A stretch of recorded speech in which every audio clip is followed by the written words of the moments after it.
Cumprimento a todos aqueles que estão comigo, que se inscreveram no canal e aqueles que pararam nesse momento para me ouvir.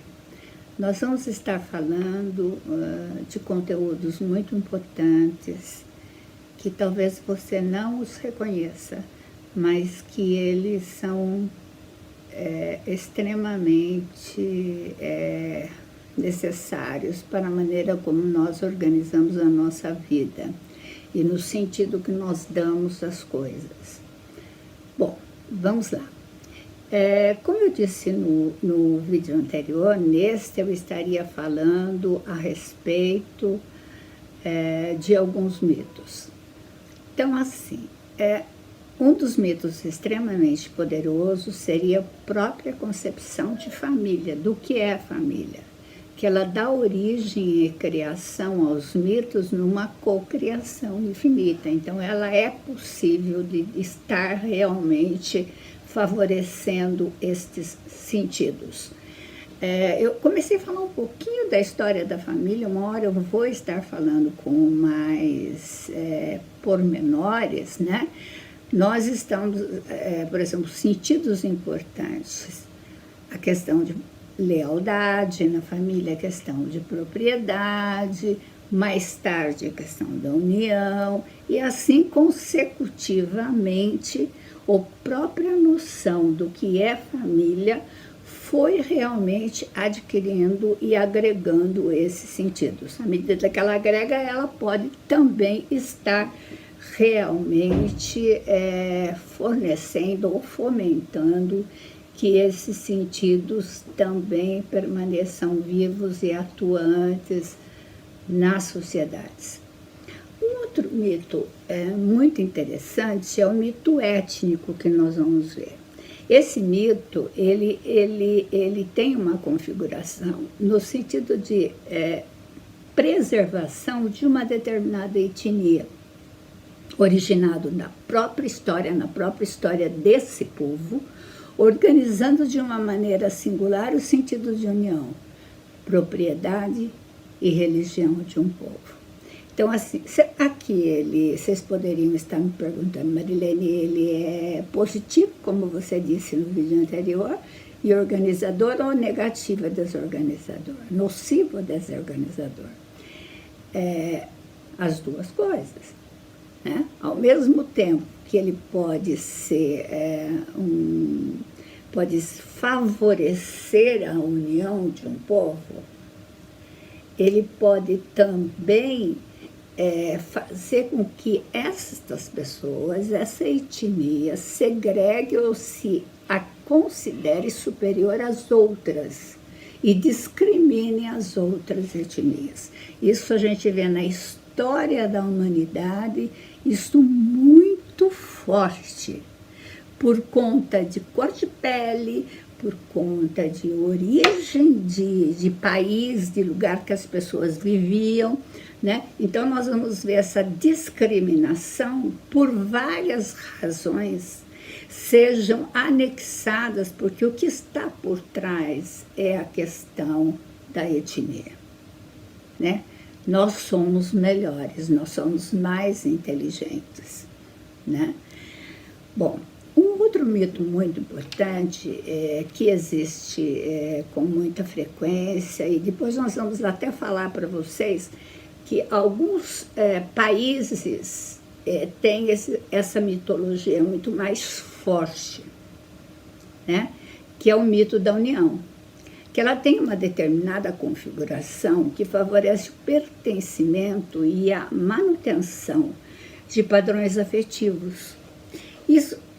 Essas questões mitológicas, elas estão muito assim ligadas às questões de sobrevivência mesmo, né? Porque assim, nós somos famílias, nós recebemos muita influência da imigração. Eu vou estar até falando para vocês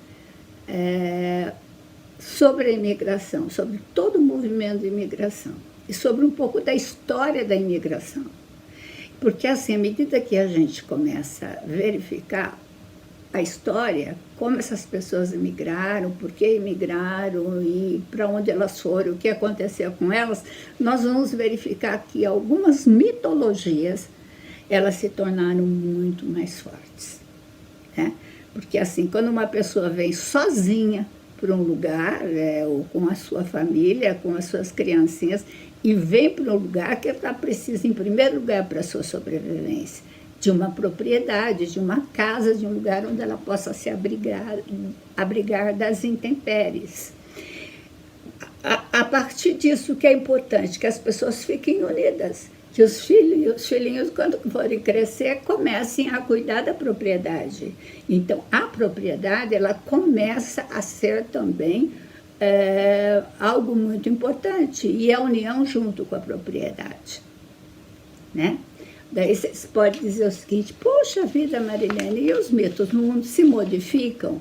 Sim, se modificam.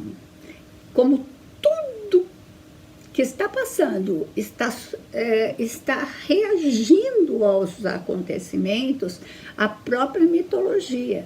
Porque antes, né, se nós observarmos na vida dos nossos avós, dos nossos pais, nós vamos ver que, às vezes, essa questão de estar cuidando da propriedade, estar mantendo a propriedade, era muito importante. E a estrutura da lealdade era diretamente direcionada, às vezes, para um filho ou para outro, no sentido, não, preserva, por favor, não abre mão dessa propriedade, não abre mão dessa fazenda, não abre mão dessa firma.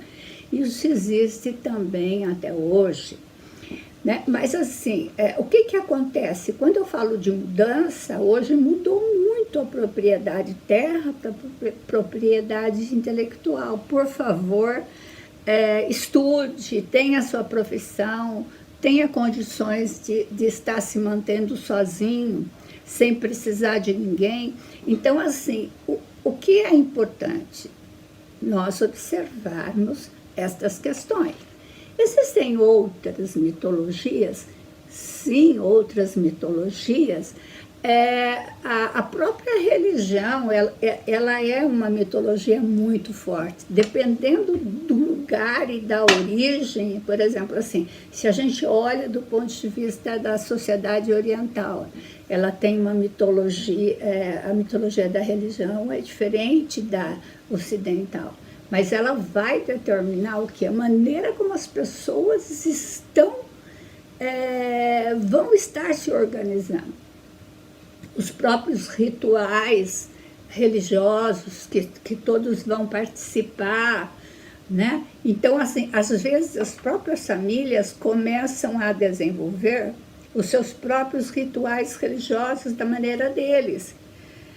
Por exemplo, assim, uma pessoa me contava, e esses casos que eu estou contando são todos casos que as pessoas concordaram em estar assentindo com a pesquisa. Na Páscoa, meu pai abençoava todos os filhos, né? A festa junina era uma festa em que todos tinham que participar e ajudar a organizar. A missa do galo iam todos juntos. Então, assim, todas essas questões, elas são passadas, e com muita frequência o mito da religião, ele lembra-se.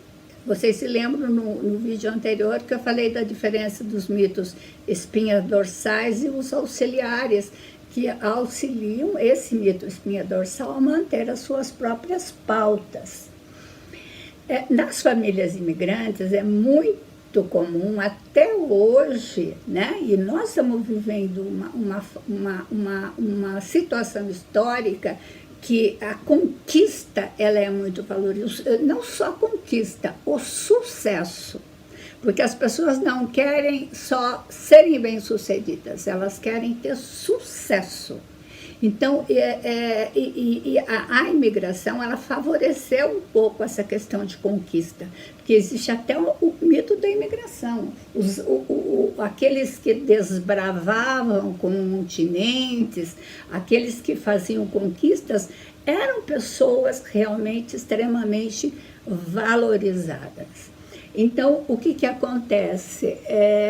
Essa mitologia da conquista e do sucesso, ela existe, porque nós sabemos que esses conteúdos e os estudiosos realmente acentuam isso. Esses conteúdos, eles ficam vivos 3 a 4 gerações na família. Eles se mantêm assim, atuantes e fomentando estas próprias concepções, né? Frequentemente, alguns mitos, eles são norteados, como eu disse para vocês, pelas figuras míticas familiares, que nós já falamos a respeito disso, que tornam-se figuras importantes que os outros vão seguir os passos.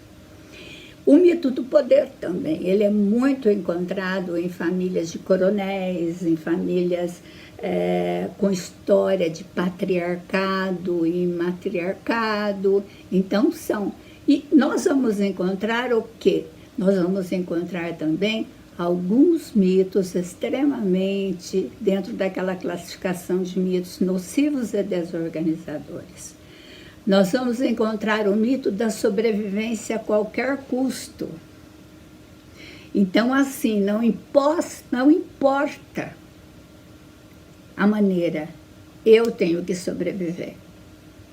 Não grupos, eu tenho que sobreviver, né? Então, esse mito é um mito bem complicado. Outro, o mito do poder. O mito do poder, quando ele é mantido nas famílias e ele não vai sendo modificado, o que acontece? Ele vai gerando violência. Ele vai gerando violência psicológica, ele vai gerando violência física, ele vai gerando violência sexual. Porque, assim, o caminho da violência na família, nós vamos até estar falando sobre isso, é um caminho sorrateiro.